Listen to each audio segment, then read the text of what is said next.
Assalamualaikum, welcome back to Mr. TECHFOX. In this video, I'll show you how to use a money printer in Roblox Wanted game.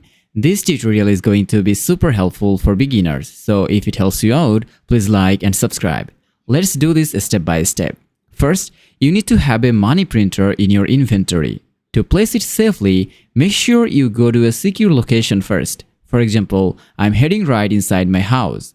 Next, once you are inside a safe spot, press the tab key on your keyboard to open your inventory and select the money printer. Now, simply press your fire button or click the left mouse button to place the money printer down on the floor. As you can see live, the printer will now automatically generate money in every 30 seconds. All you need to do is stand nearby and patiently collect the cash as it prints out until the process is complete. And that is the complete tutorial on how to use a money printer to collect cash. Thanks for watching, and I'll see you in the next one.